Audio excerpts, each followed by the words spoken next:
The story begins like this. A long time ago, there lived a famous blacksmith. He owned a store where he sold his handmade ironware. One day he got lucky and sold his weapons to the kingdom of Cairo, which was in the midst of endless war. It was an incredible chance for him to raise his status. The blacksmith was awarded the position of a baron, and he is the father of Roman, our main character. An old man is telling him the story, and his servant is confused to see his master listening to a story everyone knows. A few hours ago, Roman is asking his servant that this is the kingdom of Cairo and the Salamander kingdom, and I'm the eldest son of Dimitri family, and the world called Miram doesn't exist. His servant is surprised. Why is he asking those questions? Maybe because he did drugs and forget about his own self. Since he is the thrash of the family, he informed Roman that his fiancée is coming. But Roman has no interest in her, and asked his servant to take him to an eldest person of this land, so that he will learn something about this world. We see, the old man has finished telling him the story. Roman thanks him. We come to know that he is reincarnated in Roman's body, and in his previous life his name was Baek Hayek, and it was a Miram world.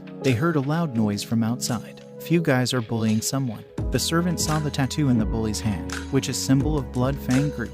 He informed Roman that the Blood Fang Group is beating someone, maybe because he didn't pay his debt in time. And the Blood Fang Group not only acts in the land of Dimitri, but also in nearby territories. He suggests his master that we should leave like we didn't see anything, but Roman has another plan. He asks them to stop, and after seeing that he is Roman Dimitri, the thrash, they tell him to screw off. He asked his servant that he doesn't know the rules of this land and tells him to explain to him who broke the rules here. He tells him that the boy was unable to pay his debt in time, so he is in wrong, but the Bloodfangs don't have the permission to take care of that themselves. And they also disrespected the eldest son of Dimitri, which is a crime that worth their life. And according to this land's law, it wouldn't be odd for them to receive capital punishment. Roman picks a stick saying, since they have broke the laws, I, the eldest son of Lord Romero Dimitri, I will punish them. The Bloodfangs are ready to give him a fight. Roman charged towards them. The bald guy attacks Roman, but he got his throat pierced by a stick. They started to charge toward Roman. A guy attacked him. Roman dodged and stabbed him on his chest. Roman is thinking, when I first opened my eyes, he found a will written by Roman and some drugs on the floor. The kingdom chose representatives from each house to go to war, and Roman was forced to go to war to represent his family. He killed himself out of fear. It was a pathetic life. But the owner of the current body is a leader of the heavenly demon sect, Baek Hayek, and since he took over the body, he is going to live Baek Hayek's way. The guys start to run screaming monster. Roman grabs him by his head and tells him that he is not going to kill him, but he is still going to pay for talking so ruthlessly. Roman gouged his eyes. He informed everyone that his name is Roman Dimitri, and if they didn't like the punishment he gave them, they can come and look for him anytime. Next we see, Baek Hayek was a man who massacred hundreds and thousands of martial artists, and when their blood formed a river, the world acknowledged that the heavenly demon sect controlled the Miram world. But now, he have to go back and forth multiple times, just to take care of few street rats. He asked Hans, his servant, to call the guard and report what happened here. The guy who got beaten thanks Roman for saving him, but Roman tells him that he didn't do it to help him. The guys from Bloodfangs broke the rule and got punished, and asked him to explain his situation, and if he lies, then he won't be able to keep his tongue. He tells Roman that his parents borrowed money from Bloodfang, and they would have easily repaid them by selling their crops. But the Bloodfangs destroyed their crops. But later he knows that they were after his younger sister and begged Roman to at least save his sister. Looking at those eyes, Roman remembered one of the four heavenly demon, the Mad Demon. And he also met him at a rundown place just like this. Roma asked his name. He replies, it's Kevin. Roman leaves saying, I'll check if you're telling the truth later. Next we see a carriage, and in there is Lady Flora, the fiancée of Roman. A month ago, her father is telling her to get married in Dimitri. She doesn't agree, but he tells her in order to overcome the disaster they are facing in their land, she have to, and there's no other way. She arrived in the land of Dimitri. She was supposed to marry the second son, who has a bright future, but Roman forced her to marry him instead. Roman, the moron of Dimitri's. She asked Roman to call off the marriage. Roman agreed to her. She is shocked. Roman tells her, since he is a moron of the Dimitri family, he wouldn't dare to marry someone like her. He tells her that he will talk to his father and he will be taking full responsibility for breaking the engagement. Next, his father is scolding him for breaking the marriage. He tells him that he provided him with good environment as a father, even though people called him the moron of Dimitri's, and marriage with Lawrence family was the best way for them to gain proper position as nobility, and he couldn't even do that. He throws a cup at Roman and tells him, now that his marriage is called off, he have to go to the battlefield in 6 months. Roman agrees. He tells Roman to take responsibility for causing the problems with the Blood Fang group. Roman tells him he will take care of that and leaves the room. Flora tells him that Blood Fang group are very dangerous and tells him to go back and ask for help from his father. But Roman tells her, you really don't know your place. Next we see Hans is applying perfume on Roman since his fiancée is coming. But Roman doesn't want to marry her and also doesn't want to be disrespectful towards a woman who hasn't caused him any trouble. But the lady never planned to show any respect towards him. He tells her the moment the topic of breaking the engagement came up, she had no right to interfere with his decision, and tells her we should go on our separate ways from now on. Next, Romero is telling his wife Lahanna that he used violence against Roman again. When he was a commoner, he used to beat Roman very often, but when he became a noble, he promised himself not to let his child go through that experience again. Lahanna consoles him and tells him to help Roman to take care of Blood Fang group, and tells him to get Captain Jonathan to help Roman. Hans tries to stop Roman to go outside, since Blood Fang might try to get revenge on him. But Roman tells him that Blood Fang started gaining their infamy by mercilessly slaughtering their enemy, and he will deal with them in their own way. Next we see Atlia restaurant. Roman has ordered a meal for Hans and tells him to sit there until he comes back. But Hans stops him from going since it will be very dangerous. But Roman tells him he had done more than enough by accompanying him outside and leave. Hans rushed to inform about Roman leaving alone. Next, Roman is walking in an alley and people from Blood Fang have come to get revenge on him. A guy starts to attack him with a knife. Hans has come to inform Captain Jonathan about Roman and tells him to go and help him since he went in a dangerous place alone. Roman is beating the guys from Blood Fang. He stabs the guy on his throat with a knife. The other two guys are shocked to see that the information they get about Roman are not the same as they see right now, and Roman is ready to cut them down. Next we see Hans telling the Captain Jonathan that Roman went to fight with Blood Fang, but they all laugh at him. Hans tells them that it's not a lie. Jonathan remembered that Lord Romero ordered him to help Roman. He asked Hans to bring them to young master. Next we see Roman and he is ready to fight them. The two of them starts to attack him. A guy attack him. Roman dodged and stab him. The other guy attack him. Roman kick him, sending him flying. He starts to interrogate him and asked him who is their leader. Next we see and then people are drinking and laughing. Roman comes in. The bartender asked, what would you like to drink? Roman replies, Tear of Dawn, one from the 20 seconds. The bartender tells him they don't have something like that. Then he asks Dew of the Dawn. The bartender tells him that it's a pub in the middle of street and they get their task from them when they tells them a special code. Roman asked what's the code and it's Tear of the Dawn, something strong and working in the morning. The bartender tries to surprise attack Roman but gets punched and knocked out. Everyone in the pub starts to attack him. The fight breaks out and Roman beats them easily. Everyone is shocked to see his strength. In a short period of time, the heavenly demon was able to improve Roman's body through martial arts, although he's nowhere near his old self. The guy starts to attack him again. Captain Jonathan is shocked to see Roman beats all of them, and a guard inform him that young master Roman went to Lawrence. Jonathan is confused why he went to Lawrence. 1 hour ago, in the pub, Roman is torturing and interrogating the bartender, but the bartender is not giving him any information. Even though Roman has cut 2 fingers of his, Roman threatened him, saying that he will kill his son. But the bartender is still not willing to give him any information. But Roman tells him, I was serious when I said I'd kill your son, and I swear that my name Roman Dimitri. Now would you rather keep your mouth shut for the sake of Blood Fang and let your son die, or you'll give me the information I needed? Next, we see a guy is telling the leader of Blood Fang that Roman had defeated the entire division by himself, and the leader is shocked that Roman Dimitri is capable of doing something like that. He asks his man, where is Roman right now? He replies, Roman has just left the Dimitri region, maybe he got information from the morning dew. He ordered his man to gather all their forces. They are going to kill Roman Dimitri. Next we see Lawrence's nobles are talking their coming war with Barcos. They heard that Barcos took out large sum of money from the gold bank to prepare for war, and the war is inevitable. Everyone is worried. If the war breaks out, they will definitely lose their territories. But the Lord of Lawrence tell them they still have hope. The marriage with Dimitri. Everyone gets happy saying, we have Dimitris, although they were originally commoners. They are the wealthiest in the northern region. And no matter how much money Barcos took out as a loan, they won't be wealthier than Dimitri's. Flora is worried how to tell her father about the cancel of the marriage. But a guy comes rushing, he greets Flora and tells his lord they're in emergency. Jonathan is telling the guard to open the gate, and if anything happened to young lord, he won't forgive them. A man come and inform the gate guard. The Lawrence Plaza is in total mess right now.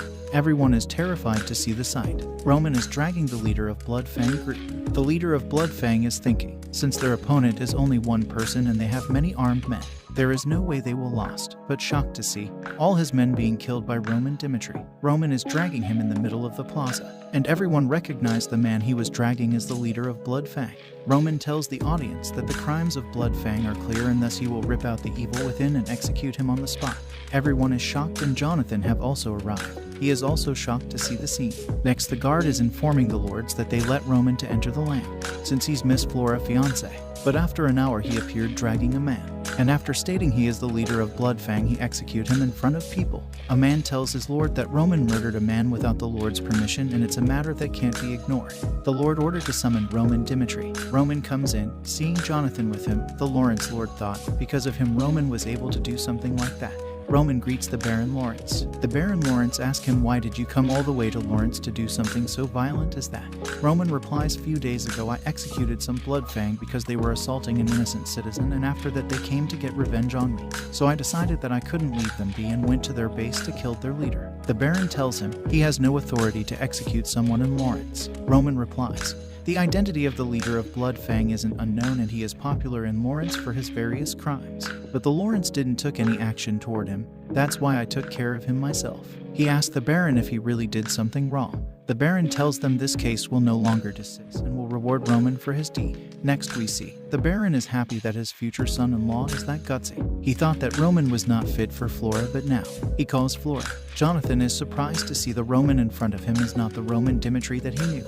Next we see Baek Jung-hyuk. When he was a little kid his father threw him in a cave with other kids and tells him to prove his worthiness. Baek Jung-hyuk is getting beaten by other kid. He tries to fight back but get beaten. He thinks parents are supposed to protect their kid, but why did his throw him in the world where strong reigns? Next we see Roman is taking bath and thinks that after awakened in this world, he have experienced many things. Even though he is in Roman's body, his way of living is still like Baek Jung-hyuk. But it will be dangerous if he goes out like he did this time, and wants to get stronger faster. A servant tells him that the Lord is calling for him. Jonathan is telling Lord Remora about the incident, and Remora is surprised to heard that Roman annihilated the Bloodfang group.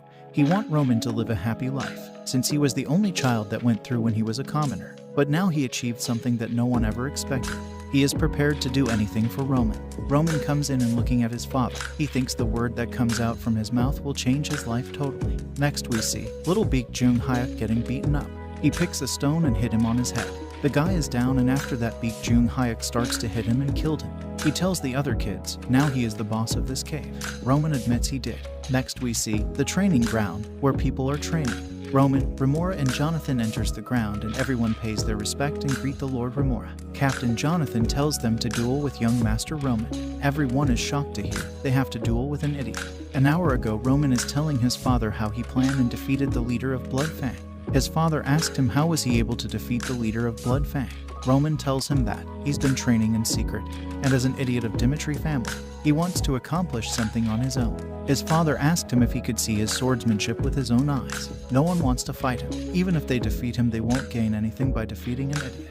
But Jonathan calls a guy named Chris. Chris, he is the vice captain of Dimitri Knights. He met Roman a year ago in a restaurant, where he is causing a problem there. Chris tries to stop him but gets slapped. He thinks Roman is a pathetic human being and just a thrash of Dimitri family. But now he is going to duel with that thrash. He asks Jonathan. He was taught to treat any duel as a real fight and not to show any mercy to his opponent. Roman smiles and Chris get mad. Now the both side is ready, the duel begins. Chris charge towards Roman and attack him, Roman block it. Chris is shocked to see Roman blocked his strike, and his defensive pose is very stable. Chris starts to attack him again, but Roman dodges and blocked all of his attacks. Roman swung his sword, cutting a few of Chris's hair. Everyone is shocked to see Roman's skill. Now the warm-up is over, Roman starts to attack Chris. Chris blocked it. Roman starts to attack him with an impressive chain attack, but Chris noticed that Roman's movement is big and this is his chance. He attacks him. Roman dodged that attack, making a smug face, and Chris thinks that he is going to lose to Roman.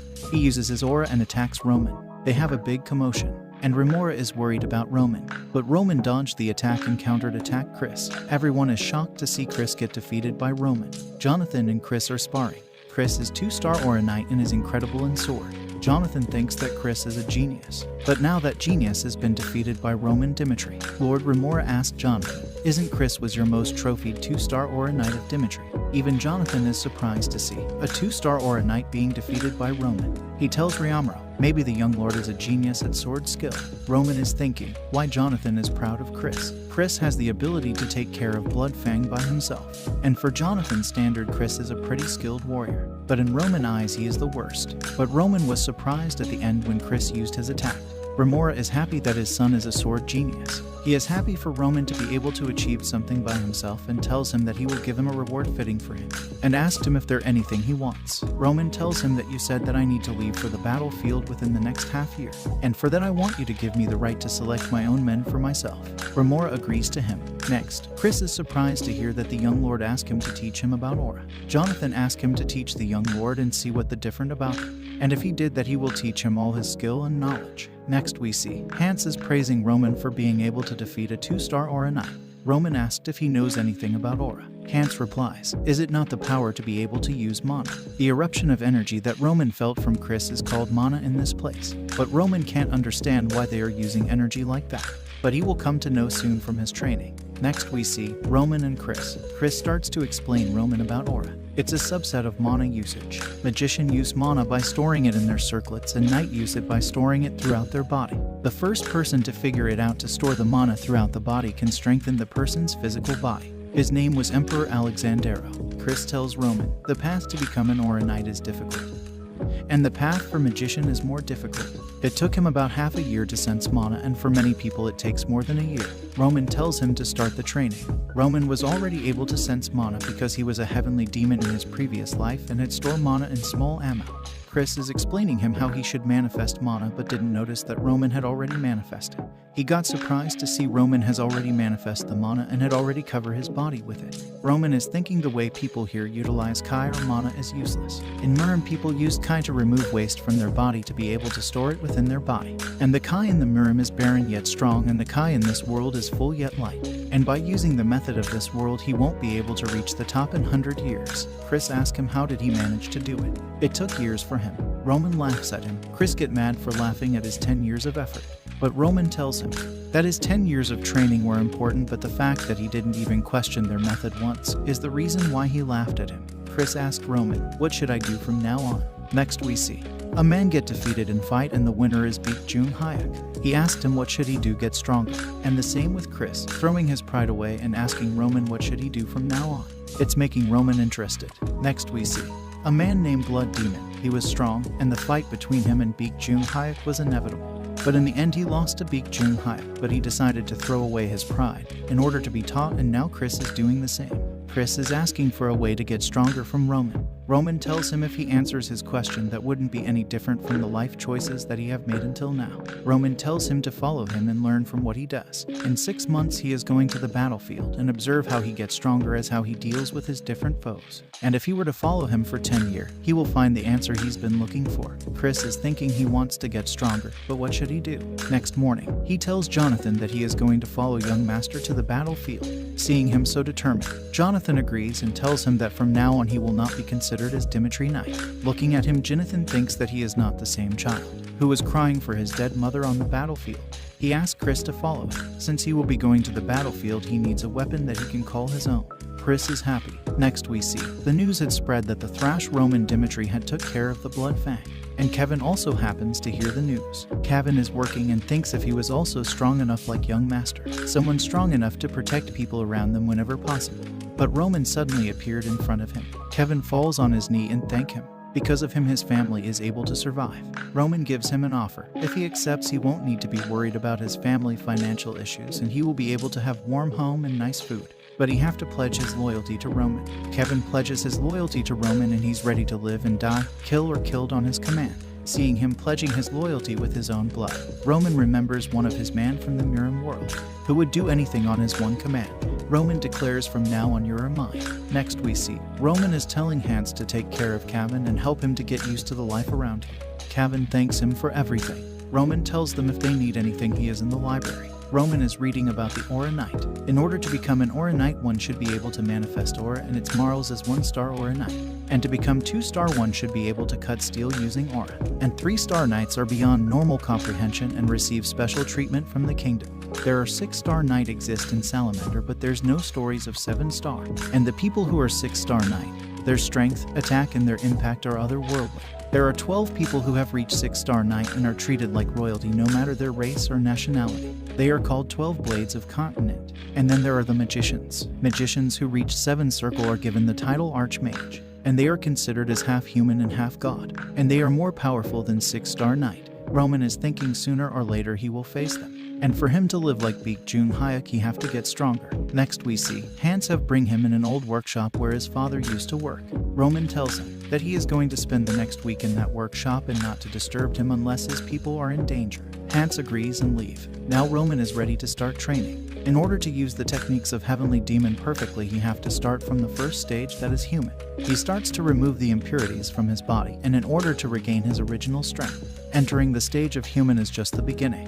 1 week later, Baron Lawrence and his daughter have come to Dimitri. They ask for Roman and the servant tells them to wait in the waiting room, since the young master is busy with some matter. Baron tells Flora that they have come to apologize for their mistake, so be wary of what you say. Next we see Flora had informed her father about the cancellation of the marriage, and he gets mad about the rushed decision. Now the Barcos attacks, they will lose all their land, honor, and even she who's been called the Flower of Lawrence. Now she is regretting because of her selfish reason. They will lose everything. Hans is worried. Now the Baron and Lady Flora has been waiting from the morning, but young master haven't come out. The door opens and Hans is surprised to see his young master. Baron Lawrence gets angry, since they have been waiting from the morning until afternoon. He tells his daughter that he will go and find Baron Dimitri. He comes to the Baron Dimitri and asks why are they being so cruel to let them wait for half a day. Baron Dimitri asks him if they have an appointment with him. Baron Lawrence tells him that they don't have it, but they have already shared their intention with Roman a week ago. And if the Dimitri decided to decline their visit, they wouldn't have been offended like this. Baron Dimitri asked them if they are just here to share that they are angry because they had to wait for half a day. And on the day when Flora visited and Roman shared his intention of breaking the marriage, he knew Flora was the reason why he wanted to break the marriage, even though he knew he didn't question Roman about it. And Lawrence were the one who wanted the marriage first. And while they were oblivious about their own mistakes, still dares to come and complain to him. He informed them a month ago Barcos offered them for marriage with them instead of Lawrence. But Dimitri's declined them because he chose the option that he personally liked. Now Baron Lawrence is thinking he had made a big mistake because of his anger. He tells Flora he knew that she and Roman were not good match, since Roman is considered as a trash of family, but she should have known that Roman is a Dimitri, and the name alone holds a value of it. Flora is thinking, when she was kid there was a child who make a mistake in the school, and the teacher opened a punishment committee for him. His father came and apologized to the teacher, and now she is in the same situation of that child and his father. They both apologize to Baron Dimitri. A servant informed young Master Roman have arrived, and both of them are surprised to see him in his new look. His father asks, "Are you done with your training?" He replies yes. Seeing the situation of the room, he tells them he know about the Lawrence and Barcos situation. However, on the day he first met Flora, after hearing her thought, he changed his mind. She made her result after hearing about the rumors of the Fool of Dimitri. He tell them no matter what the other people said about Roman Dimitri, but he was hoping to spend his life with someone who judged him based on what they saw personally, and thus he wants no change to occur for the marriage to be broken up. Baron Lawrence is thinking, now they have to solve their issue with what they have within the Lawrence family. But he is grateful for Dimitri for not accepting the Barcos offer and joined with them. He apologized to them again and leave with his daughter. He thinks if he had known about Roman's true worth, he would have been more careful and tells Flora to not make sudden decisions. His father asks what happened to him over the past week. During that week, he was inside the shed, removing all the impurities within his body to reach human stage. The amount of impurities in his body was critical, and preparing even the foundation of his body had a significant effect. The changes of his physical appearance. He tells his father, when he was in training he started to circulate the mana throughout his body. His father gets surprised that his son Roman Dimitri, who is known to be an idiot of Dimitri, had accomplished a thing that no one can possibly do. He tells Roman as his father he will always support him no matter what. Roman thinks the father he had now is totally different from his cruel father in his previous life. He thanks him for his support and leave the room, but Flora is waiting for him outside. She apologizes for judging him too quickly, but he tells her she doesn't need to apologize for it. She stops and tells him the reason why she wanted to break the engagement. She tells him it was during the gathering of royal families in the Northeast. She heard the rumor that Roman Dimitri enjoyed doing drugs. She tells him it should be something he should know, but now she knows that they all were false. He tells her, whatever happened, it doesn't change their relationship and she doesn't need to care about it. Next, Roman asks Hans if he had ever seen him doing drugs. Hans replies, a month ago. When you returned from the gathering, you seemed to be in an odd state. And after that you asked for excessive amounts of alcohol and didn't even leave her room. Hans thought he got his hand on drug during the party. Roman asked who was the host of the party. It was the eldest son of Bracco, Anthony Barco. Now Roman understands what has been going on. Few things were bothering him about Roman death, and in his will letter, he was supposed to go to the battlefield instead of his two younger siblings. But he was already promised to married with Flora, so there was plenty of ways to avoid going to war. But why decided to kill himself? Roman asked if he was closed with Anthony Bracco. Hans replies, recently you were on bad term after the talks of marriage with Lawrence. Roman thinks the marriage between Dimitri and Lawrence was a big obstacle for Bracco, and to stop them, they must have done everything they could to Roman, and that's what led to Roman to kill himself. Hans informs that they receive an invitation from the Bracco family a couple of days ago. Roman tells him to inform the Bracco that he will be attending the party. Next we see Hans brought Kevin to see young master and tells him not to be surprised to see young master. Kevin opens the door and surprised to see Roman. Roman asks how he has been. He replies, I have been fine, and asks Roman what is his role here. Roman tells him his role is to be his sword. He tells him there are 3 paths he can choose. First, if he is scared of bloodshed, he don't have to be his sword but his hand and feet like Hans and learn from him. Second, to become his sword and protect him by his side, and he will test him by a method that will cause an excruciating pain. And the third one is to cut off his hand, and if he endure it till end, he can become stronger at a rate faster than anyone else. Roman thinks even the mad demon who was astray in the streets was able to become 4 heavenly demon. Now what about Kevin? Kevin was born outside the castle of Dimitri and worked to survive. He had learned how to do everyday job, but every effort he put in get taken away of someone. But everything changed after seeing the overwhelming strength of Roman. He decided that he will do it. He swing the sword. Next we see Chris asking Hans about Roman, and Hans replied he is talking with Kevin. Kevin has chopped his hand and passed out. Hans is shocked to see the blood in the sword, but Roman tells him not to worry about, it's fine. Roman had used the charm of illusion demon and had made Kevin feel like he had actually cut off his hand. Roman is excited to see how will they grow in 6 months. Roman tells Kevin that he is going to teach him mana enhancement technique, the same technique the mad demon used, the dangerous technique that eats away the user's spirit and allows them to display power under extreme pain. Since Kevin was ready to cut off his hand, this technique will be perfect for him. He tells him if he masters this technique, he will have the strength to protect everyone around him. Kevin asks why he trusts him so much. He could betray him after learning the technique, but Roman tells him it's just because, and tells him we will start training from tomorrow. Roman is surprised because Mad Demon also asked him the same question, but he believed that Kevin won't betray him because as the time passes he will know how dangerous is it to betray the heavenly demon. Roman is teaching Kevin and Chris is watching them. He is thinking why Roman is not teaching him but this strange kid, but he thinks to wait for a little while. Many days passed by just like that. Chris get mad and ask Roman it's been 2 weeks he started to follow him but he is not teaching him anything. Roman replied, I told you to just observe and learn. Chris is shocked that he literally meant to observe and learn. Roman tells him that everyone has their own way of training. He is teaching Kevin because he doesn't know anything and need to learn from beginning to the end. But for Chris is different. He gives Chris a sword and tells him to spar with Kevin, and Roman will advise Kevin on how to defeat him. Kevin is scared to fight with a knight, but Roman tells him even if he gets defeated he won't lose anything. Kevin agrees and now they are ready to fight. Chris starts to attack him but Kevin blocked the strike. Chris swing his sword and kick Kevin, sending him flying. Kevin hears a sound telling him to get up. It's Roman talking to him by sound conduction, a method to deliver sound through mana. Kevin is surprised to know that his master knows something like that. Roman tells him to throw himself to the right. He dodges the attack and tells him to turn around and aim for his chest. Chris dodged and kicked him. Kevin is thinking his swing was too slow to land. Chris attack him again. Roman tells him to escape to the right but get hit on his face. Chris is thinking that Kevin is holding better than he expected. Kevin is surprised to see his master is omnipotent to know the exact movement of 2-star knight, but it's his body that cannot keep up with his command. He is thinking the young master is like puppet master who is controlling the knight Chris. Roman tells him to turn his body towards the right. He dodges the attack and tells him to charge forward and counter attack. Chris dodges the attack and punched him. Chris is surprised to see Kevin is dodging all the critical attack and even counter attack him. And Kevin is surprised. The greatest genius of Dimitri Knight can't even hold a candle to the young master, who is just commanding him to dodge and attack. and he is going to serve that kind of person as his lord. Kevin attacked Chris, but now he has got beaten up pretty bad. Chris tells him to admit his defeat, but Kevin laughs at him and he is ready to do this all day. Chris get mad and charge toward him. Roman tells him to step forward and attack, but Chris dodged the attack.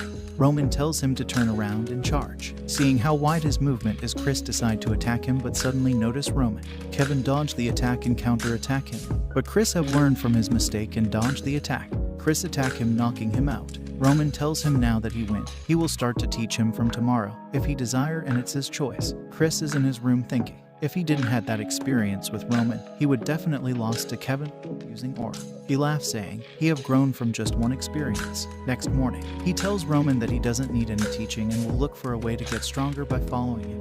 He has grown so much from just one spar. His mind is filled with teaching like Roman is teaching him as he was teaching Kevin. He determined himself that he will observe and learn from it. 1 week later, the day of social gathering hosted by Bracco came.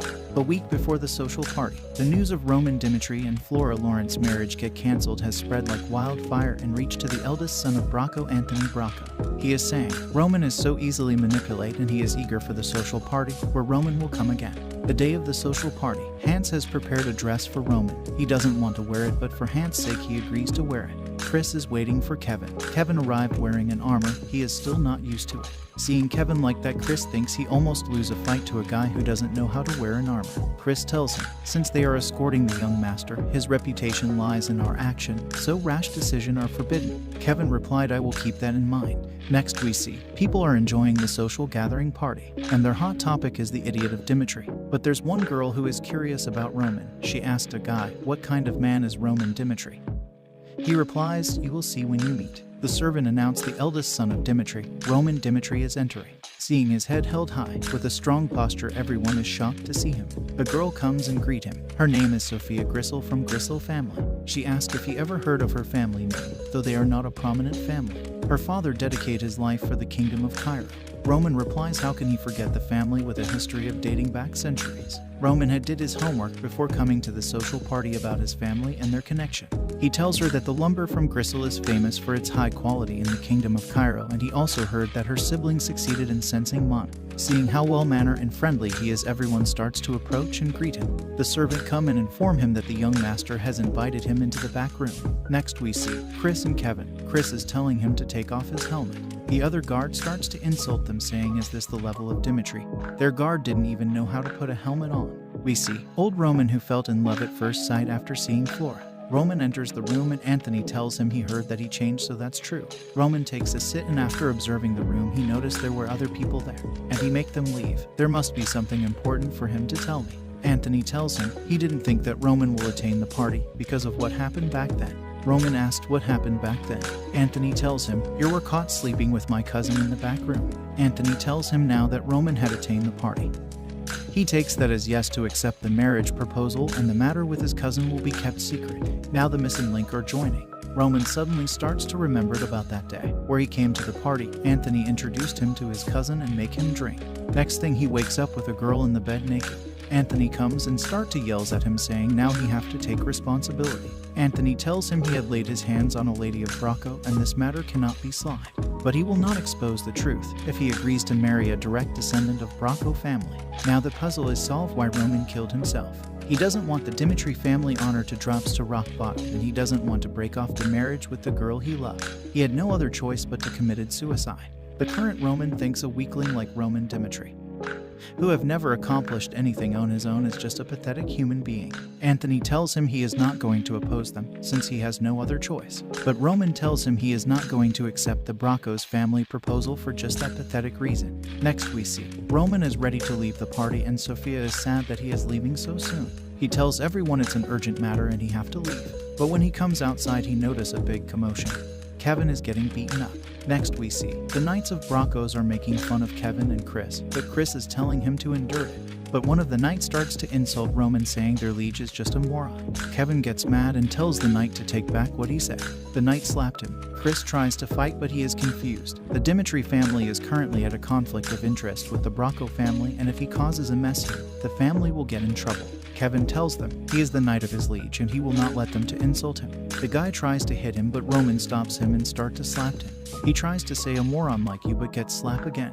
The knight tries to stand up, but Roman slaps him again and tells him to raise his head because he is going to hit again. Next we see Anthony is in a shocked state. He was telling Roman to take responsibility for laying his hands on Bracco's lady, but Roman tells him to do whatever he likes. Since he is considered as a moron, nothing will change from getting one or two rumor like that. He tells Anthony that he broke the marriage on his own accord, and since that has fulfilled his wish, if he tries to bear his fang at him, he will help the Lawrence family to interfere with the Bracco's family, to just relieve his personal grudge against Anthony.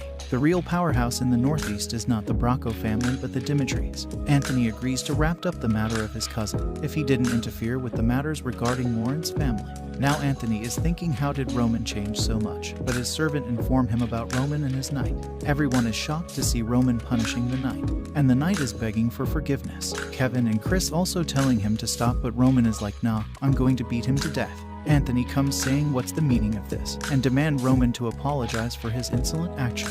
But Roman asks, why should I apologize when his knight slandered me and laid his hand on my person? But Anthony tells him that he crossed the line. But Roman reminds him saying, didn't I tell you my personal grudge may destroy our relationship as well as our family's relationship? So you should keep your action in check and decide what you will do right now. Anthony admits that Roman is right and he would have given the same punishment to him. And now Roman tells the guard to clench his teeth because he is going to get beaten real hard. The previous Roman was a moron, but the present one is different. Everyone who are present there acknowledge one fact: the moron they knew was no longer existed. Next, we see Kevin apologizing because of him Roman got insulted. And Chris is also apologizing because he didn't do anything while Dimitri's family name was being disgraced and Kevin was being beaten. But Roman thanked them for enduring and bearing with it until he arrived, and their decision prevents the worst case scenario, but tells that in future if anybody does something like that, even though they are more powerful than Dimitri, make sure to remember their face, since he will live a life standing above all and they should adapt to his way. Next, we see Hans, who has brought the information of the Bracco family as his young master requested. Bracco family settled in the Northeast over a century, and they started to rise in power after someone from their family entered the central government. Their military strength is not that strong, but they are flying all over because of the central government behind them. Salamander continent consists of 2 emperors and 6 kingdoms, and Cairo is one of them because it shares borders with others' kingdoms. It experiences several invasions from a foreign power. They have no choice but to join the central government. Due to this, central government also naturally gains strength. Their authority over conscription is especially absolute. If a noble family rejects conscription, they are deemed as insurgents and soldiers are dispatched immediately. And after subjugating the insurgents and confiscating the land, they reward the lord that helps them in subjugating with a portion of land, and the rest is granted to a new aristocrat who is obedient to them. Hans is shocked to hear all the information, and Bracco also took the loan out from Gold Bank with credit guarantee without any particular collateral. And with the money they acquired, they invested in hundreds of mercenaries with a rank, and they are expected to attack Lawrence within half a month. Roman had told Anthony that he will not interfere with their war with Lawrence, but he cannot leave Bracco's be now that they've threatened him. He can easily execute them if he borrowed his family's power, but that will be meaningless. What he needs right now is an opportunity to rise to a greater stage like last time. He tells Hans that he is going to meet his father. It's time to cash in on what I was promised last time. Next we see a man covered in blood. His name is Lucas, a B-rank mercenary. He comes to a blacksmith to repair his armor. The blacksmith tells him that the quality of his gear is not great, and he replies he almost lost his life because of it, since it will take a while to make full set. Lucas will be recuperating in Dimitri for the time being, but gets surprised to see a group of people watching something on a board. He thought maybe war break out and goes to see himself, but surprised to see a recruiting notice. Prerequisites: must be healthy and desire to become strong. Number of recruits 30. Wage 8 silver per month.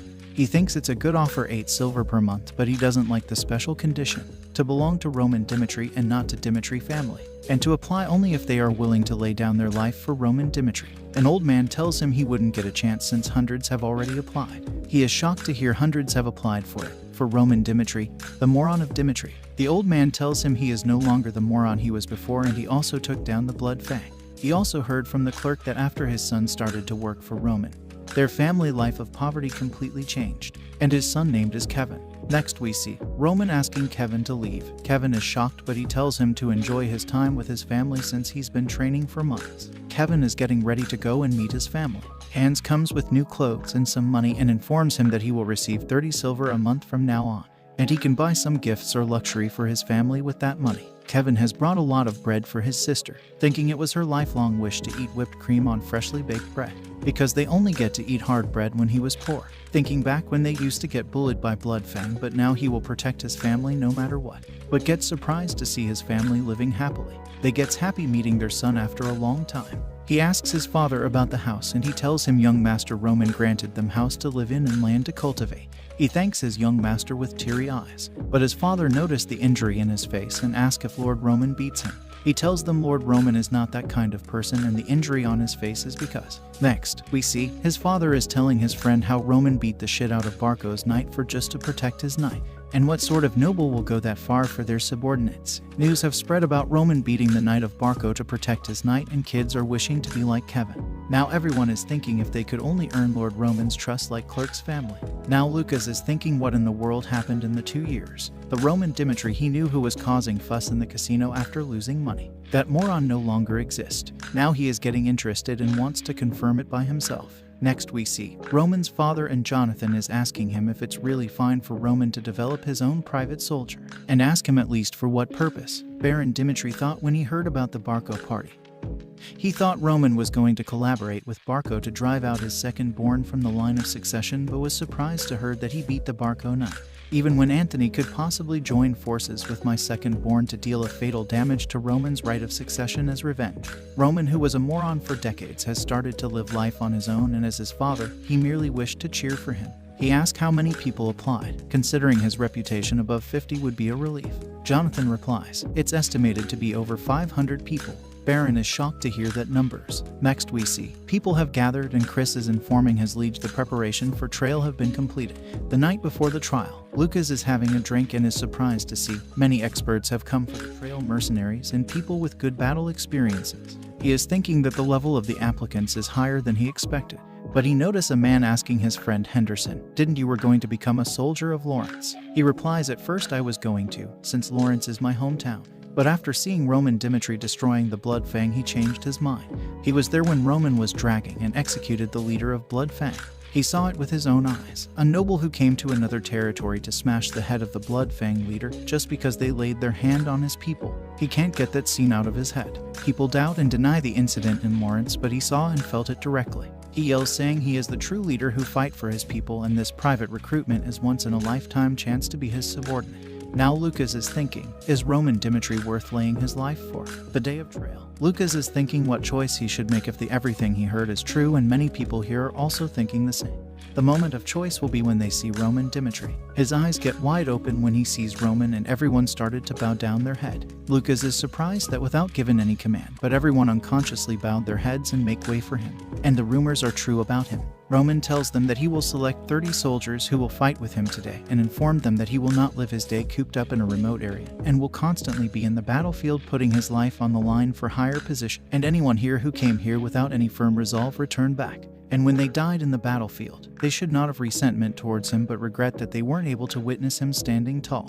Lucas is thinking that there should be a limit to his arrogance, but looking at him he could actually pull it off. Chris informs them that he will be the instructor for their first trail, and an archer will shoot an arrow at them. The arrow may just barely graze them, be lodged in the plate behind them, or it may hit and cause a fatal injury. And the one who do not move an inch while 3 arrows are fired will pass the first trail. The trail begins and the archer is ready to shoot, and a man who is next in the line, thinking that the archer might be an expert and would never miss his shot. The archer shoot the arrow and the arrow land on the plate behind. Now he is thinking, this is a psychological battle and he just have to hold out believing nothing will happen. The archer shoots another arrow and that pierced through the leg of that man. Seeing it, everyone gets shocked. Chris calls for a medic. Now everyone gets scared thinking this is insane. Chris called for the next person named Morrison. But Morrison forfeited after seeing the blood of that person. Chris tells them if they are scared of getting hit by an arrow, and if there are cowards in this drill hole, get the F out this instant. Next we see Roman telling a few guys to get hit by the arrow, but not to worry, the archer is an expert of this region and he will only strike the areas that won't result in fatal injury, and will receive a hefty reward. They all agree. Chris asks him why he is going so far, and he replies that I have to show them that they are putting their lives on the line, even if the chance of getting hit by the arrow in 100 to 1. But they will be struck by fear from that 1% chance. He wants to find subordinates with strong mentality, in other words, one born with the heart of a beast. People born with the heart of beast will grow stronger quickly even if they start from the bottom. and only those of that caliber can walk alongside him. Many people have leave after seeing the trail, and now Roman is thinking, the heart of a beast. It's an innate talent just like Kevin and Chris and those who are not born with the heart of a beast. No matter how strong they are, will always lose to the one that are born different. The trail resume. Lucas noticed the guy from the inn and he has not give up yet, and he is thinking that this is the chance to pledge his loyalty to Roman. The archer shoot an arrow that land just next to his ear. Now he is having a second thoughts. Second arrow landed next to his shoulder. He was about to give up, but third arrow shot just below his ding-dong.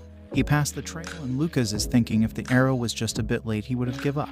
The trail continues. Many have passed and many have give up, and now among 400 peoples only 120 remains. Now those who pass while trembling and those without a care. But they both possess the courage to suppress their fear, and among them he have to select 30 of them. He tells them they have passed the first trial and he will test them all once again through the second trail. And if they pass the trail and become his subordinate, they will be able to live the life of a predator. And the second trail is to fight with Roman.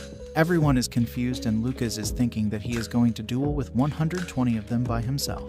They don't have to win, but those who last even 1 minute against him will be passed and receive even better conditions than the one listed in the notice. A big bald guy comes saying, "I will." They get ready to fight. Roman asked for his name and it's Vulcan. Vulcan is thinking that Roman confidence is overblown and he can pass if he lasts a minute. The duel begins. He charges towards Roman and attacks him. Roman dodges the attack and next thing he finds he is on the ground and Roman's sword is in his neck.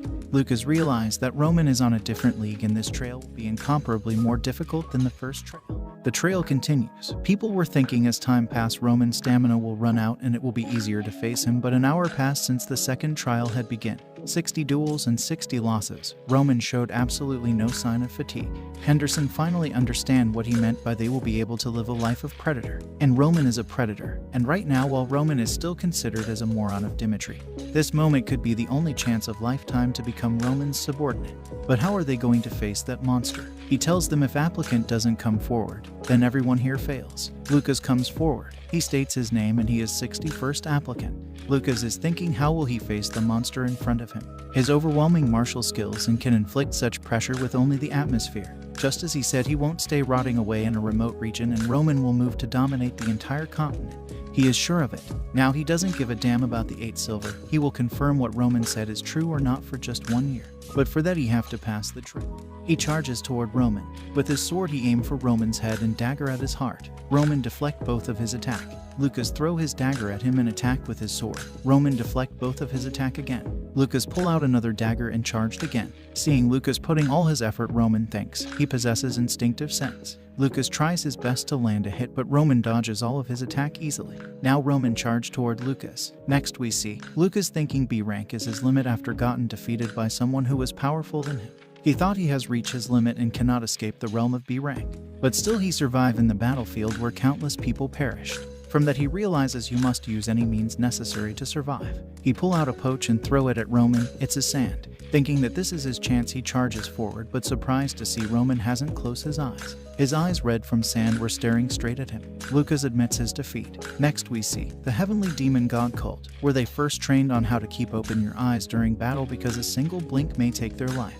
Hence they were trained to keep their eyes open anytime. Roman washes his eyes and Lucas is feeling guilty for playing foul and getting a pathetic result and thinks if Roman will be angry for his foul play and he might get punished. But Roman calls for next applicant. Lucas is surprised. Not only he but everyone gets surprised. Why he didn't punish Lucas for committing a foul play. Roman had already knew of Lucas's plan, but he went along with it to see him at his best. He duels with another applicant and all of them starts to foul play like Lucas. The guy charged toward him. Roman kicked him in his face. Lucas realized that foul play is not a condition for disqualification, but as soon as they cross that line he shows no mercy. It's already been 2 hours and a 100 duels, but forget about a single drop of sweat. Roman's breathing is perfectly stable. In the blink of a death, no enemy will go easy on you just because you're tired. Roman had learned the breathing technique. The mana of nature obtained through this chain of action circulates through his body to recover from fatigue and maintains his body at its optimal state. And there is no way that his stamina would drain from such a light sparring. Chris informed them the number of people who passed the second trial is 0. But however, that doesn't mean there are no successful applicants. 30 out of 120 of them there will be selected and informed at a later date. Roman gives him the list of selected people, but Chris didn't understand why he selected Vulcan and Henderson. He asked Lucas pass as well. Roman asks him, is there a problem? Chris tells him not only did he commit foul play, but he also surrendered without fighting until the end. He gave up the moment he judged that he'd lost. And forget about honor. He's a mercenary who'd abandon his comrades and do whatever it takes to survive. Roman tells him that's why he passed him. He may be a coward who knows no honor, but in a situation where no one thought of committing a foul play, but he thought of a realistic way to face him and act on it. And this kind of people actually shine on the battlefield. He asks Chris how can he be certain that Lucas would betray his comrades just because he committed foul play. Chris remembered Jonathan saying the one who survives on the battlefield are not knights who can use aura, but the one who can calmly face each situation and act accordingly. Now he is thinking he was too short-sighted on this time as well. But there is still something that he didn't understand. Why he has gathered soldier already when there is still 5 months to go to the battlefield. Next we see a man announcing that Bracco will declare a territorial war against Lawrence, and Lawrence are in stress right now. Now Chris understands why he recruited his soldiers. Roman tells him that they will start preparing to barge into the war between Bracco and Lawrence. Flora is getting a nightmare about the destruction of Lawrence because of her. Next we see maids are discussing that Lady Flora hasn't come out of her room ever since she returned from Dimitri. And they also heard that the marriage broken off because of Lady Flora's mistake. Now Flora is thinking that she thought that she was clever, getting a good grades in an advanced level course in academy, and the bright smile her father always showed her. She thought she was a good daughter. But in reality she is nothing more than a flower in the garden without her family. And she has no confidence to face her father, and she is thinking what would Roman be thinking if he was in her place, who is complete opposite of her. He subjugated the Blood Fang group with his own strength, and compared to that the moron of Dimitri. What is she worse than a moron? The servant brought food for their lady and gets surprised to see the lady come out of the room. She informed them she is going to the library, since her father is doing his best to garner help from other families. She should find a way to get out of their situation, just like Roman did with the Blood Fang. The servant is informing the Baron Lawrence that all the family has rejected their proposal, and they can't even garner help from neighboring regions due to the Bracco's oppression. And a man is announcing that if Lawrences do not pay their debts or hand over their land that was set as collateral within 1 week, then the Bracco's, with the permission of the central government, will declare a territorial war against Lawrence. Flora is reading while thinking there is only 1 week left until the war. Baron Lawrence is cursing the other Baron for not helping them in their need, and they are treating them like they don't even exist. They even try to loan money from Gold Bank, but they are more interested in Bracco's than Lawrence's. One of them suggests to surrender since it will protect their innocent soldiers, as well as preserve as much land as possible, instead of them taking everything. Now they are all thinking what to do, but Flora comes and tells her father that she has something to tell him.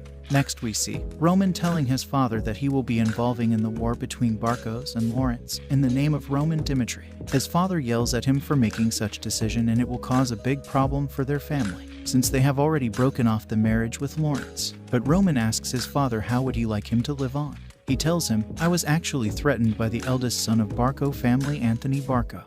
He did such thing, since my marriage with Lawrence would be hindrance to their plans, and I don't have evidence to prove what actually happened that day. People says that Dimitri is the true powerhouse of Northeast, but Bracco's are already treating us under them. He asks his father he might be satisfied with the current situation, but he is different. He wants power and will not stand by and watch as the Dimitri name is tarnished, whether it be by Bracco or anyone else. He has plenty of cause, just like Bracco's declared war by making non-existent cause. In this new life he is going to live a life of domination. He tells him that he is asking not to lend families strength. He will intervene in this war with only the qualification as Roman Dimitri. So please watch over me. Next we see Roman's father telling his wife how the other nobles treated him when he went to the capital since he was originally a commoner. She asks, so you want to change that, but he is fine with his current life. And he hopes his sons are different, who's fine with ruling over a small remote land. But the son in front of him is totally different, and by the looks on his eyes he can't be persuaded. He dreamt about this moment that his worrisome child has grown this much before he knew it. He tells him to do as he likes and as his father, no matter what he does. There is no need to take responsibility alone. Next we see the workshop of Dimitri, and Roman have come there to find armor for his soldier. Workshop where several blacksmiths can work at once, and there exists 30 of workshop in the blacksmith street. The iron mine behind the estate has the greatest deposits in all the kingdom, and the blacksmiths of Dimitri has the skill set to sell the iron that was mined there for a hefty price. Because of this, the northeast nobles of Cairo would never dare become hostile with Dimitri. They are afraid of Dimitri's wealth aside. If they were unable to obtain the supplies of Dimitri's iron weapons, in the kingdom of Cairo would be a critical issue in its own rights. Roman has come there to find the master blacksmith. Next we see Roman asking his father to help with the armaments to equip the soldiers. He tells him to go to Hendrik, who used to work alongside with him and now he is in charge of all the iron production. He tells him to inform Hendrik that it's his request. He will help with him everything. But he tells him that the blacksmiths of Dimitri are very prideful and only someone who can discern iron quality and has the skill to handle it can truly earn the trust of the blacksmith.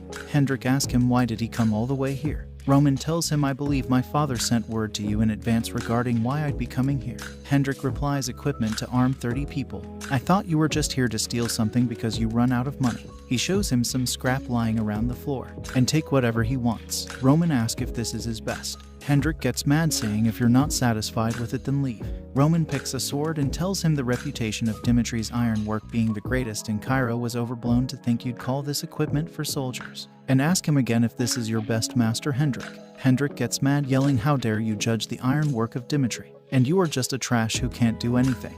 Roman swings the sword and tells Hendrik that his soldier died because the blunt edge of this sword couldn't cut through the flesh of his enemy. He could have survived, but because of this trash sword he lost his life. He picks a body armor and tells Hendrik that the soldier that wore this chainmail that his lord gave him was betrayed by the armor that he trusted and died, and who is responsible here? The lord that gave his soldier the armor or the blacksmith that made it? And he tells him the purpose of the weapons and armors are cleared, and I was requested with the name of Baron Romero, my father, and in response you tried giving me their pieces of trash. Your action, Master Hendrik, can I take them as insubordination towards my father? Hendrik tells him that he is absolutely not in subordination towards Baron. The blacksmith that were working noticed them and ask Roman what is he doing with Master Hendrik. Seeing a sword on his hand, they gets ready to restrain him. But Hendrik stopped them and apologized, saying I am entirely at fault in this matter. Next we see Hendrik getting scolded by his master for making a trash sword even though he is not ready to make a sword.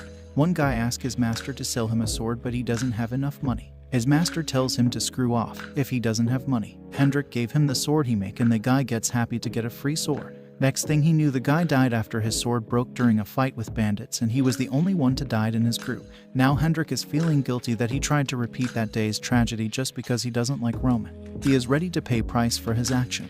But Roman tells him if he is willing to repent for his mistake to this extent, he won't take this any further, and he is well aware that Hendrik is a great blacksmith. He tells him all he wants are the sword and armor to protect the lives of his soldier. Looking at Roman, he realized that the rumors are true that he changed, but how can someone change to such extent? Hendrik is ready to make swords and armor for him. Next we see Hendrik is working and a guy is telling Roman that he stole Hendrik's sword that took him 6 months just to design and 3 months to complete it. But Roman sold it to a street merchant for just a little amount of money. Roman is thinking the one who crossed the line is the past Roman. Hendrik tells him that he haven't completely forgiven him for that matter, and he accepts the request because he was in the wrong. Next we see Roman have come to the workshop. He have ordered his servant to clean the place and bring all the tools there. In Murin, when he was 18, he forged his own sword to fight with his 11th brother, but his sword was broken, unable to withstand his brother's attacks. After he defeated his brother with the broken sword, he decided to make a sword that will never break in battle. He visited a blacksmith and learned how to forge a sword, and now he is going to forge a sword for his new self to prepare for the coming war. Next, we see Roman repeatedly hammering the iron while thinking about his past life, where he was a strong and powerful heavenly demon. So in this life also he must train to be more firm. Roman's world and the powerful force within it. He hasn't become fully aware of that, and defeat will not be tolerated. He uses the godly inferno art to hammer the iron. Right now what he desires is the power that can face all variables. Next, we see Flora, who is telling her father even though they have backed into the corner, but surrendering is the one thing they should not do. Her father tells her, rather than losing the life of innocent soldiers by fighting a losing war, surrendering may be the best choice for everyone. She tells them the money that the Barcos loaned from the gold bank. That loan is likely processed as an unsecured loan, and a loan without collateral must have a very high interest rate. The gold bank was the one that lent the money to obtain rewards that both of them, the Barcos and the gold bank, will benefit from, and they will tear the land apart once they occupy Lawrence. Everyone is silent after hearing that. Her father asks, then what are we supposed to do? She tells him, there is only one way, and that is desperate resistance. Her father was expecting she will come up with an extraordinary countermeasure, but it was only at the level of common sense. Her father asks, is closing the castle gate shut the best way for them to survive? That's what you speak of. She tells them not just to hold out, but to give up on all the produce of the year and set fire to the fields, and stock up as much food as possible and endure until the winter comes. She tells them the money Barcos loaned at interest will keep on increasing if the war is not over quickly and continues at length. Then the gold bank will start to pressure the Barco's family using the interest. Mercenaries move with money, and that money originates from the gold bank. When winter comes and siege warfare becomes disadvantageous, they will inevitably desiccate themselves. Everyone is relieved, thinking this might work the battle of time. Now her father is thinking, because of that incident with Dimitri. He thought that he had raised his daughter to be too immature, but when did his daughter grow up this much? Now they are ready for their desperate resistance. They will keep enduring and fight to the bitter end. Next we see, Roman has finally finished forging his sword, and he named his very own first sword the Salamander. Next, we see a man announcing that they will be given 3 choices. One is to come out of the castle gate and surrender. Second is to have an all-out war with them and with a judge from the central government watching over them. They may also choose a battle between warriors. The Baron Lawrence shouts at them saying, "We have no intention of sacrificing the lives of Lawrence's people." The man tells him the third choice, and that is to carry out their desperate resistance within the castle gate. And then he leaves saying, Barcos will claim the price of blood that will be spilled in this siege warfare. And the war has already begun. The guards are shooting arrows from the top of the castle gate. Baron Barco is mad because of the current situation of the war. His guard was also expecting the battle to be over within an hour. But now their flow of battle turned out different than expected. The guard tells him, it looks like the Lawrence completed their preparation for the battle. They dug a deep moat to restrict soldiers from approaching the wall, and the number of arrows they're firing right from the start. They seem to acquire sufficient amounts of war supplies. Baron Barco is thinking, where did they go wrong? He tells his guard to prepare to use that. He is thinking that Baron Lawrence is not a strong-willed person. He even sold his precious child over to Dimitri's family to handle the pressure from Barco. He is the kind of man who shrinks like a coward in times of crisis. Baron Lawrence is telling his men to stay focused and ready the weapons. He tells Flora that she was right, and how did she think of a such thing? She replies, I realized that I myself had to become stronger instead of waiting for the problem to be solved. Her father apologizes for forcing her into a marriage with the Dimitris. She is happy for her father and herself. But a big blast happened in front of them. Boom. The castle wall breaks, and she is shocked to see the weapon they are using as the flare. Flare, a catapult that launches a massive expulsion magic at the castle gate. A magic weapon, each shot cost a dozen of gold. And she can't believe that Barcos have the connection and wealth to rent flare. There are only 2 ways to stop it. One is to counter it with a magic weapon of the same rank or come out of the castle to destroy it. And the both conditions are impossible for them. But her maid inform her that they receive a magic call, and it's from Roman Dimitri. She is surprised to hear the name Roman Dimitri and why he did a magic call. Next we see Flora asking Roman how he is going to save Lawrence. He tells her he intends to take revenge on Barco due to personal matters, and all that's left was timing for his vengeance. And if Lawrence goes along with his plan, then he will fast forward that timing and destroy the Barco family for her. And for that, he needs a cause to meddle in this war. Since their marriage has been broken off, he'll need some sort of cause. She asks what sort of cause. He tells her to claim Anthony Barco molested her. All she needs to say is that although nothing happened between 2 of them, she has no choice but to break off the marriage with the Dimitris because she was molested. Her value within the aristocratic world will be reduced to nothing, and her beauty title as the Flower of Lawrence will be shattered. And if she give up those things granted to her as a noble daughter, she can obtain a crucial cause that will solve the danger in Lawrence. And if the time of molestation is before the disengagement, then that would make her one of his people. And he never forgive those who laid their hands on his people. She tells him, I'll fulfill whatever condition you place. So please, wipe out every single one of those Barcos bastards. Next we see, enemies are pushing forward and approaching the walls. One of them tries to hit Baron Lawrence but gets hit by an arrow shot by Flora. She tells her father to open the castle gate and face Barco head on. He is shocked to hear that. She tells him Roman Dimitri has promised to aid them. If they divert their gaze by leaving through the gate, Roman will lead his men and destroy the flare. He asks her why would he do that. She tells him, I have no time to explain in detail, but what I know is Roman is a man who keeps his word. On the other side, Chris is asking Roman if they are going to attack right away. Chris informs him that flare is a very powerful weapon that can destroy castle walls, and if they delay any more, Lawrence may fall, and suggest him to attack their rear right away. But Roman asks, why should I do that?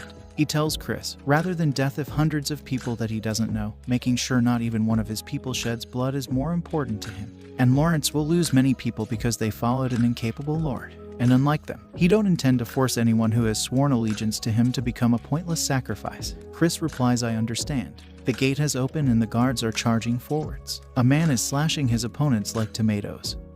He is from the Burge Mercenary Company, and Lawrence guards are scared to face him. Flora is telling her guards to keep holding and don't retreat. She is thinking if they can't even serve as a proper bait, Roman won't appear. Next we see horse are charging toward the Barco camp, and Baron Barco is surprised to see who is it. And it's none other than our silver knight in a red cape riding a horse to save the princess. Roman is charging with his soldier towards Barco camp.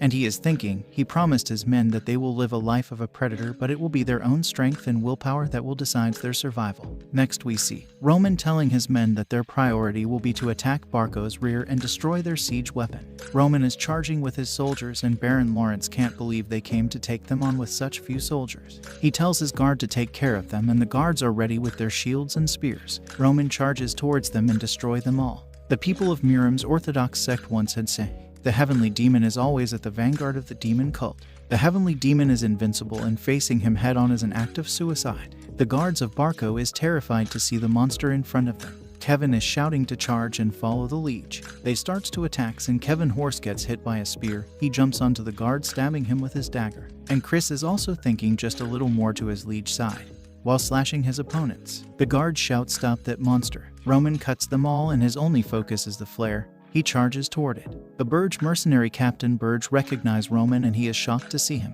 He gets ready to take care of Roman, and Roman is coming straight towards him. Burge, a rank mercenary acknowledged by the kingdom, is facing Roman right now. Unlike B-rank mercenary, one can only attain in a rank by knowing how to utilize aura. And Burge is 2-star aura knight. He attacks Roman with all his strength, but surprised to see Roman didn't even budge. Roman starts to attack him, and he realizes Roman is way too strong. Roman attacks him again, and next thing he realizes, his head is on the ground.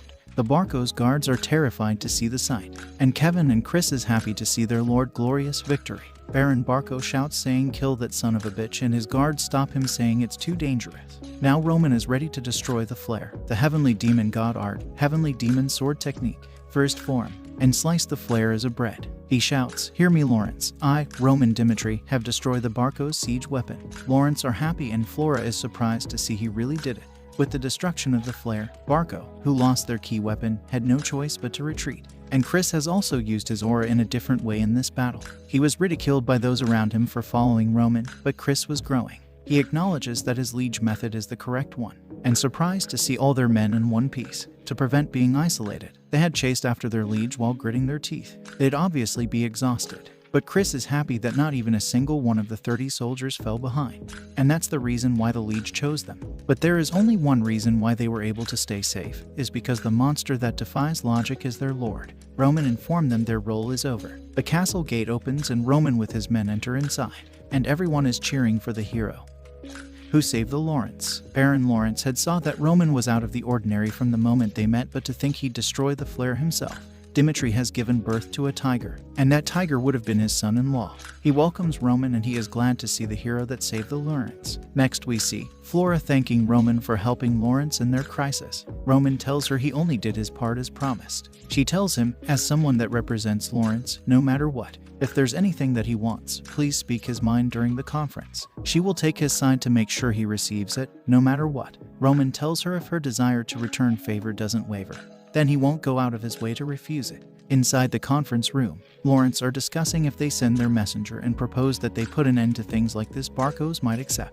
Roman is thinking that the Lawrence people are like herbivores. Roman asks them if he may interject. He tells them Barco is currently under financial pressure to pay back the huge amount of money they borrowed.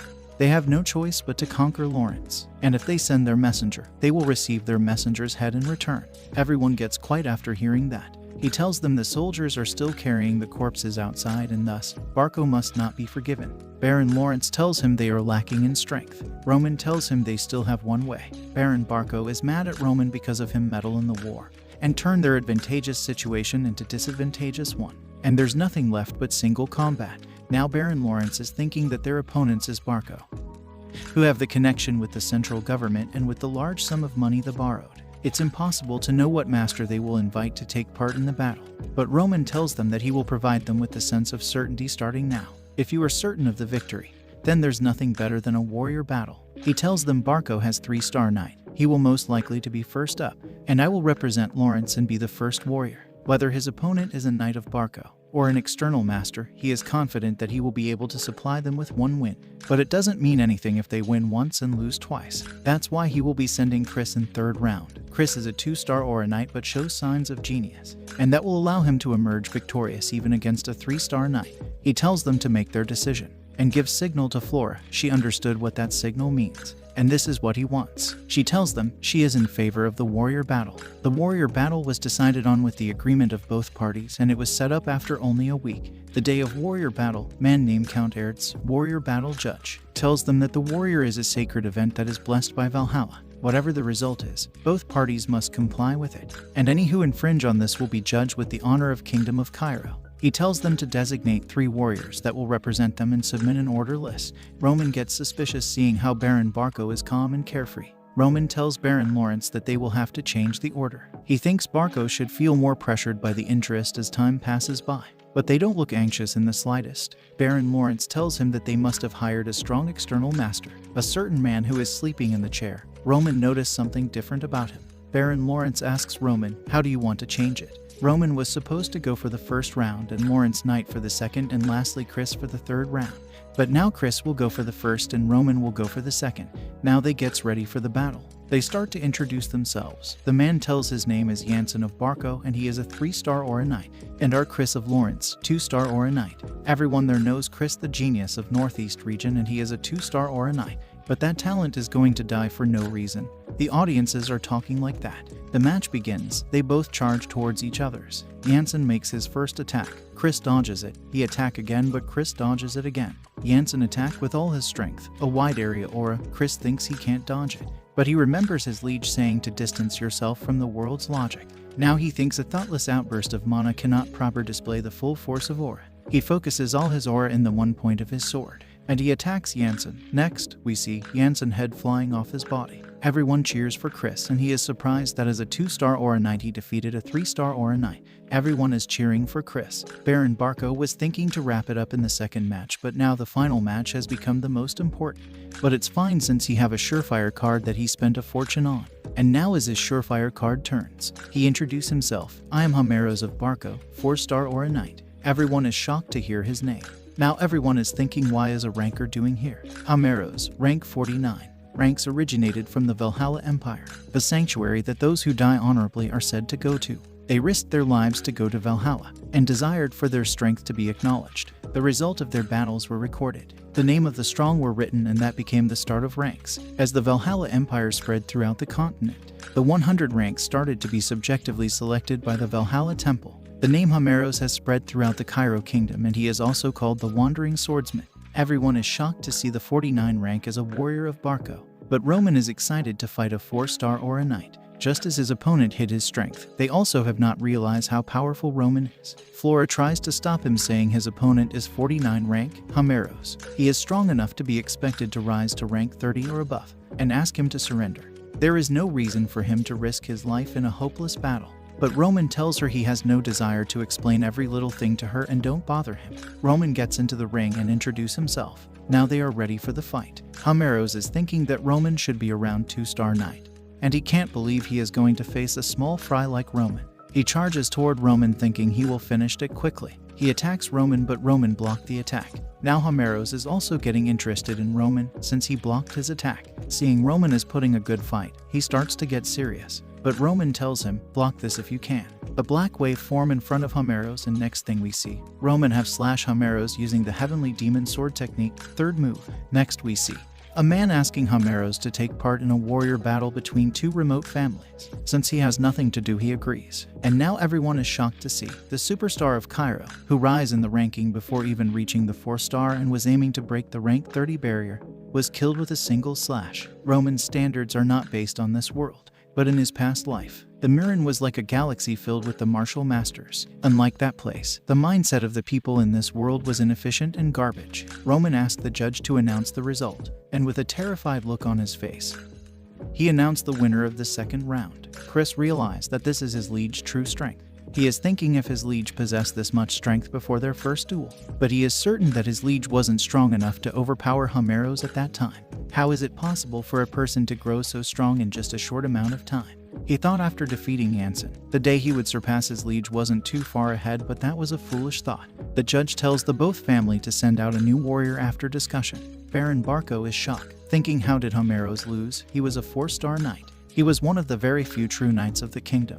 He thinks if the mercenary guild sent him a fake Homeros, the guard tells him that they have to send out a warrior. But now they cannot afford to lose any more of their force and tells him to send out Benson, since he caused the Barco family's reputation to fall during the social party. This will be his chance to redeem himself. Now Benson is in the ring, scared and terrified. He states his name, Benson of Barco. The audience is surprised to see a knight they have never seen or heard of before. Seeing him, Kevin rushes to his liege and asks permission to face him. Looking at the look of his face and eyes, Roman granted him for the fight. Kevin tells him, I will be back soon. Benson is thinking, how did he got himself into this mess? He did his absolute best for Barco, but the price of his loyalty is to die in a warrior battle. But after seeing Kevin, he puts a big smile on his face. They gets ready for fight. Benson charged towards Kevin and attacks him, but Kevin dodges the strike and aimed for Benson's neck, but Benson kicked him. But Kevin is not going down that easily. Chris is thinking, the difference in their build is enormous. What was his liege thinking sending Kevin out there?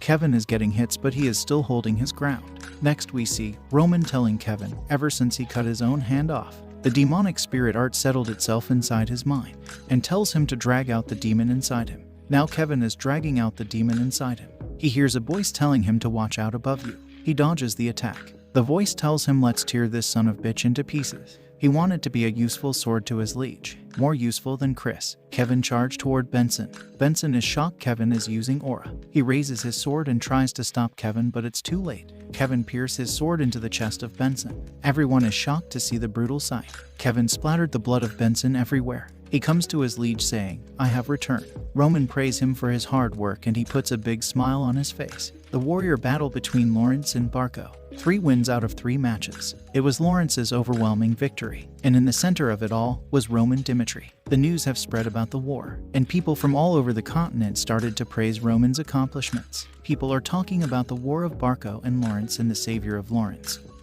who destroyed the flare with single strike and splattered Homeros everywhere. The sleeping dragon of Dimitri has finally ascended into the sky, and is starting to accumulate his own heroic tales one by one. Barco Castle. Baron Barco is shocked, thinking, now it's all over for their family because of Roman Dimitri. Now he thinks Roman has done something that must never be done in the aristocracy, and this is his last chance to save the Barco family. Few days later, Baron Barco has invited a few nobles to inform them that they went to war with Lawrence with a cause, but Roman Dimitri meddled in the war without any cause. And cause is extremely important in the aristocracy. And not only that, there was not a single warrior from Lawrence among the warrior who participated in the warrior battle. He tells them what cause could Roman Dimitri possibly have to help Lawrence, since they break off their marriage, and right now they are just strangers. His action has crossed the line. Other nobles also agrees to him. Now he is thinking, as long as he can demand the Dimitri to take responsibility and receive compensation from them, he can resolve the money problem with the Golden Bank. But Roman barges in and tells them, I heard you had many complaints about me.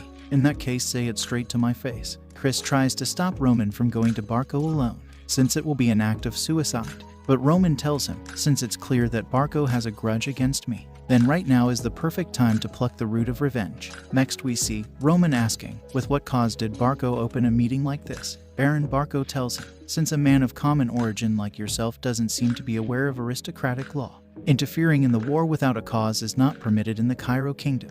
He starts to blabber about the aristocratic law and all. Roman asks him, have you said your piece? Then I believe it's time to tell you my cause. He tells them that Lawrence and Dimitri had a plan to be connected through matrimony. But why do you think the marriage was broken off? My reputation, my experience with women, none of the rumors are true. The truth is because I was threatened by the eldest son of Barco, Anthony Barco. He tells them that it was during the Barco's social party. He was close with Anthony at that time and fell into the trap. When he wake up, he was in the same room as Emily Barco, and Anthony Barco used that as an excuse to threaten him to cancel his marriage with Lawrence. It was a thoroughly planned trap to separate Lawrence and Dimitri. Baron Barco yells at him, saying that you expect me to believe that nonsense. Everyone knows how much of a piece of trash you were, and the fact that you are trying to cover up the truth disgusts me. Roman tells him, I know you would say that. Then I will tell you the other reason. He tells them that Anthony Barco had crossed a line He molested one of my people, my betrothed, Flora Lawrence. From the shock, she ultimately chose to break off our engagement. He tells them to feel free to confirm this with Flora Lawrence. Roman asks them, do you truly believe that I had no sufficient cause to interfere in this war? Now there is nothing more the Baron Barco can do, so he thinks he has to stall for time. He tells Roman that he will confirm the truth in the later time. But Roman tells him he has two choices: one, to wrap things up by simply having Anthony Barco punished, or let this issue grow into a dispute between their two families. And if he doesn't choose right here and now, he will go back to his family and reveal all of this to his father. Baron Barco is thinking they absolutely cannot go against Dimitri with their situation right now. The Barco family will be exterminated. Baron Barco tells him that he will have his eldest, Anthony, apologize to you on his knees. But Roman tells him, in what world does the perpetrator decide the method of punishment? I will be the one to decide how will he be punished. Next we see Anthony begging his father to save him. He doesn't want to do a judgment duel, but his father tells him to confront the reality and never forget this humiliation, and prepare yourself to at least lose an arm. Thank you for watching.